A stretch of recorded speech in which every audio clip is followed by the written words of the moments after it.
It's so good to have you here. How did you enjoy yourself last night? Was it good? Too short. Yeah, too short. Yeah, you should have stayed on all night in a true Belgian style and danced until like 7 o'clock in the morning. Have any of you ever been to a Belgian wedding? Not yet. They're just incredible. They don't finish until 7 a.m. usually in the morning, so it takes a lot of stamina, and Yasin's got that. I have it. Yeah. Good morning. I'm Mehrnaz Campbell. I'm founder of Cheemia, a Scottish-based company that helps pharma companies go beyond strategy and accelerate adoption by NHS and execute. I'm also author of The Omnia Advantage. You may have come across the book. I've been in healthcare for 40 years. I started as a healthcare professional and then joined pharma across GSK, Pfizer, Takeda in various roles. And as I reflect over the last 40 years, I see a pattern. The pattern I see is pharma is exceptionally good at strategy. We invest heavily in it. We align internally. We communicate it.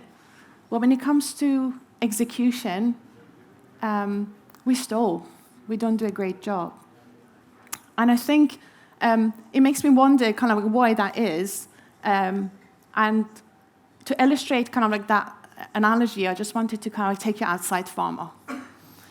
Show you a completely different example. And I moved house recently. I moved from Pennsylvania to Tennessee. And as all of you who probably moved at some stage in your life, you find it's not the big things that exhaust you, it's the little things. You know, bathroom mirrors, drawer organizers, those little rubber things that stop the kitchen doors banging. And in the past, to address that, I would have gone to a shop.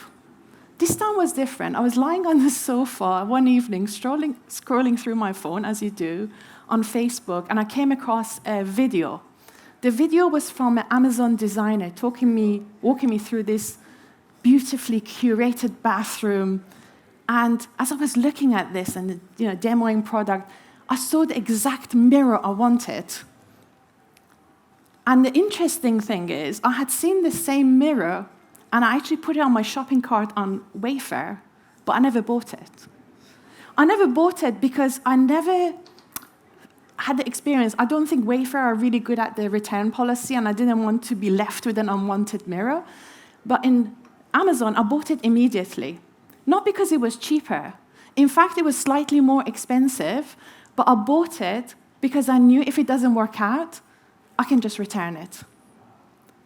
Amazon didn't train me. They didn't persuade me. They didn't measure me. My behavior changed because the system removed the friction. They took the risk, not me.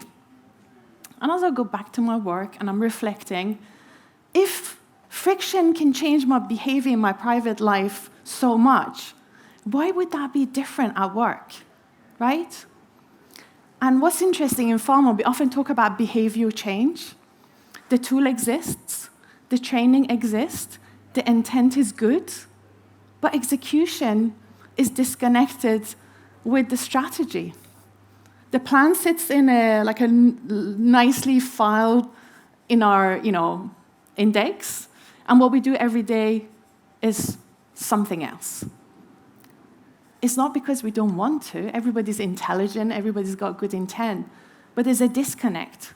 And the reason is not lack of capability or lack of training or lack of intent, it's just there's a friction in the system.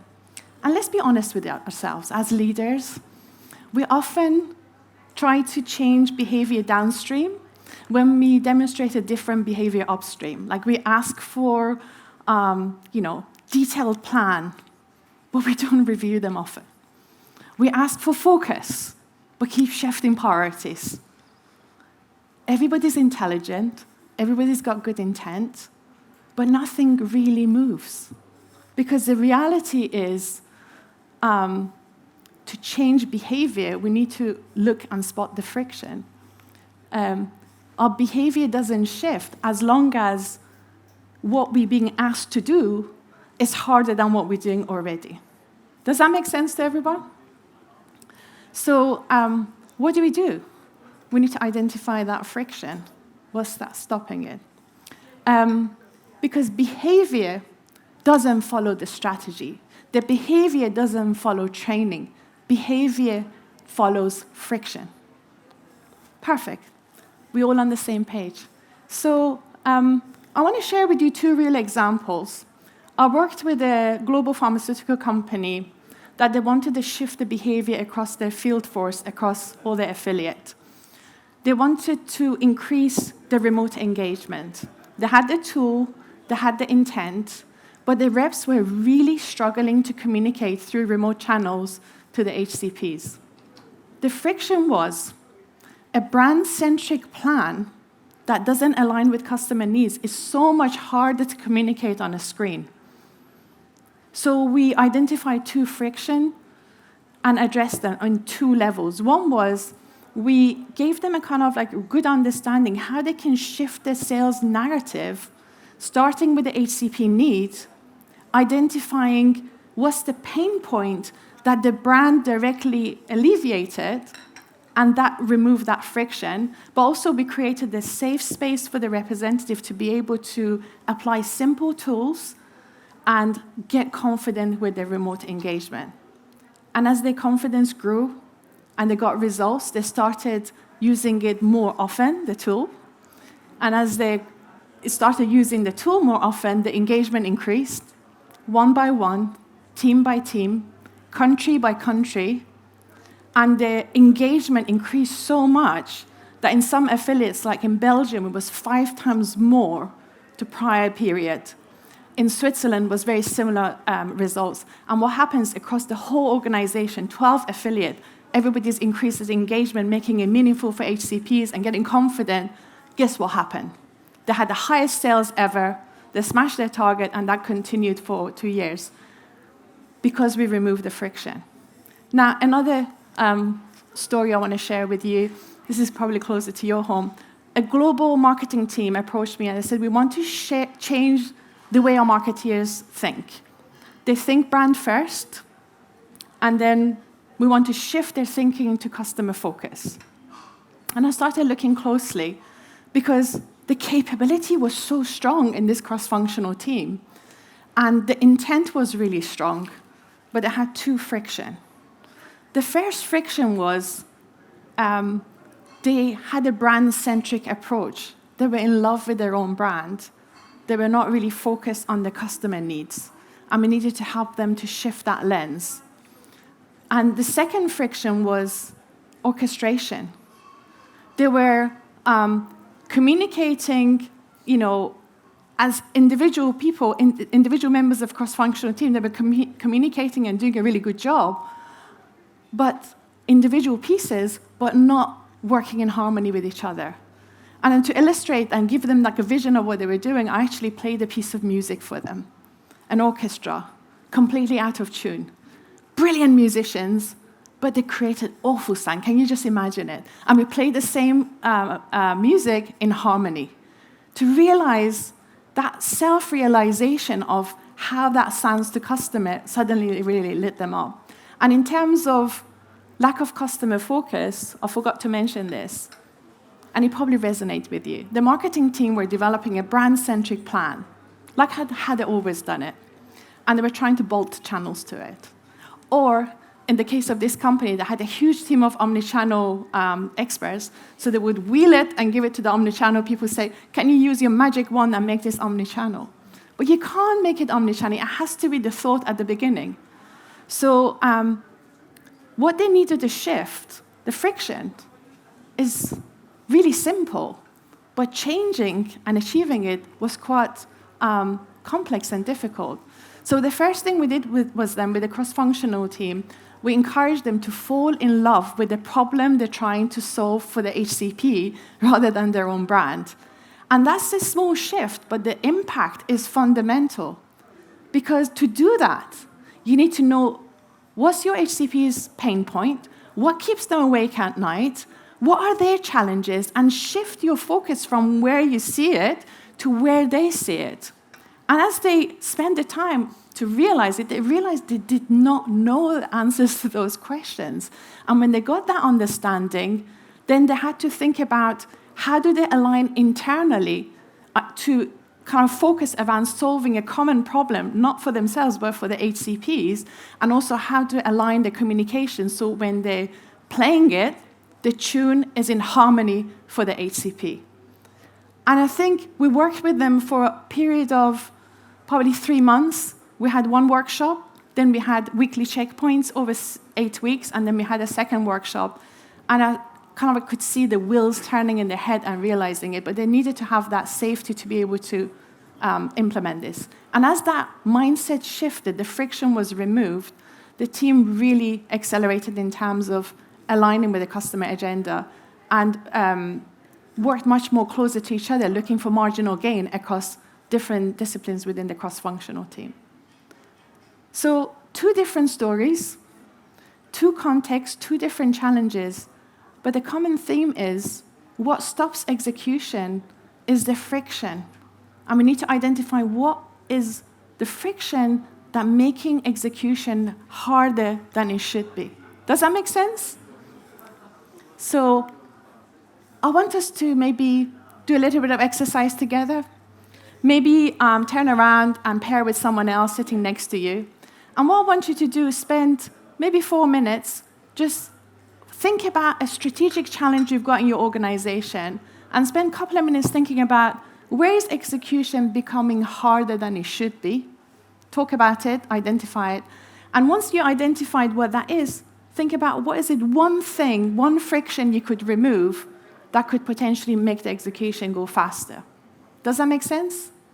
Perfect. So find your partner, and what I'm going to do, I'm going to call you back in 5 minutes, and I'd like you to share with me, what was the essence of your discussion. On you go.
I don't know. I don't know. Like, this is again. Because they're trying to be more agile.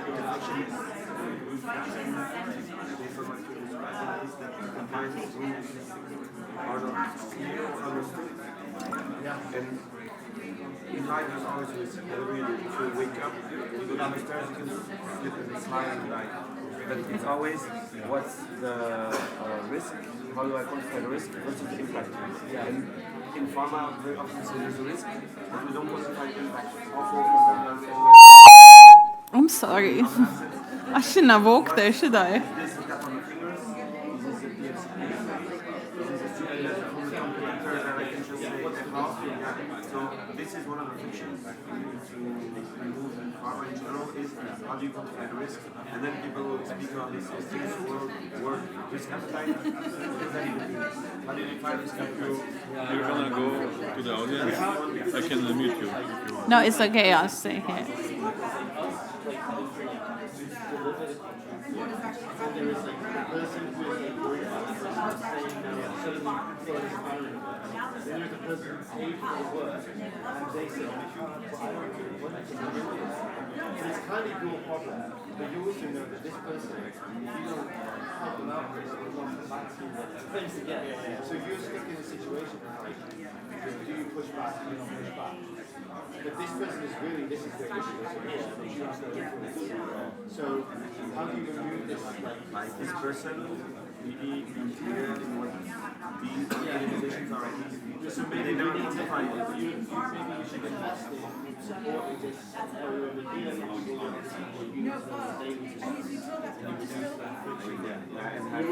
everyone knows everybody's situation.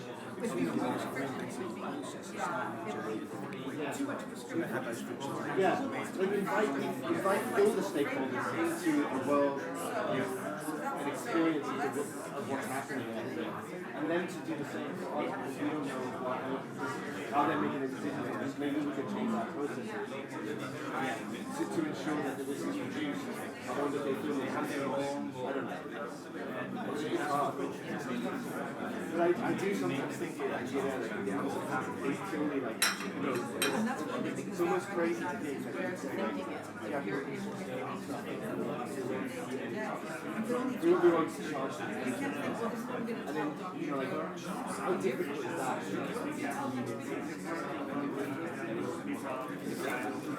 The size.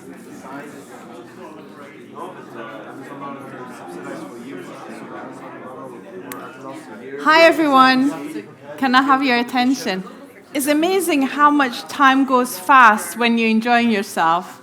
I can see a lot of energy and good discussions going. So maybe one of you would like to share. What did you identify? Anybody wants to share? Stephanie, yeah, go for it. Yeah. So we started out with going, what if the leadership has a different idea of what the friction is than the local, the people who are on the ground. And then we thought, well, what if we just kind of did an organizational friction and thought, well, where would we remove it at each level? And we didn't get to the regional level. We did global, and we did global in the local teams. Mm-hmm. And global, we thought, if we could lose one thing, it's an over-prescriptiveness that comes from global. And that would let them move faster and also deliver what the local teams need, which is more flexible frameworks. I love that. Thank you. Anything else you find? We also, on the local teams, we thought, because of where they're working with the customers, with the HCPs day to day, they're more in a short to mid-term frame of mind. So if global is able to provide those long-term frameworks, then we can remove the overwhelm of long-term thinking and thinking, well, I've got to tell this HCP this a year from now. Let them think about, what am I going to tell this HCP next time I see him? So remove overwhelm of long-term planning. Yeah. I think the amazing thing is when you start asking yourself a powerful question, it actually triggers your reticular activating system and you start finding answers to those questions. So anybody else wants to share? Jen? Speak a little bit louder, please. Hi. So I was just sharing. It's all for me. It's in the middle. So it's the clarity around roles, responsibilities with restructuring and so on. So a lot of what I'm challenged with at the moment is implementing change in a moving target of an organization. So the global local you just described, among other things. Brilliant, thank you. I think I'm just going to take you back to the Amazon story. If you think about the Amazon story, Amazon spent time to understand the friction point and design the system to remove it. And I think in Pharma, we're really good at strategy, but we jump in with 2 feet, start running like Forrest Gump. I think we need to pause and maybe think about the system that drives implementation and identify the friction points that are maybe affecting execution and identify what would be if we remove one of them. How can that improve progress? I want you to walk away with a tangible tool from this workshop. I just want you to have this mindset tomorrow when you go back to work. When it comes to execution, think about what is one friction that, if removed, can really smooth the execution. You don't need to do everything. You just need to do one thing. Identify one point of friction and then remove it. Work towards removing it. Because, as I said, behavior changes not because of the strategy, not because of the training. Behavior changes when you're making the right behavior easier for people compared to what they're doing now. So that's your tool to walk away. If you feel like connecting with me, there's my LinkedIn. Connect with me because I genuinely really love helping organizations to identify the friction and removing it. And if you message me, I actually put a cheat sheet for identification of friction, and I can email it to you.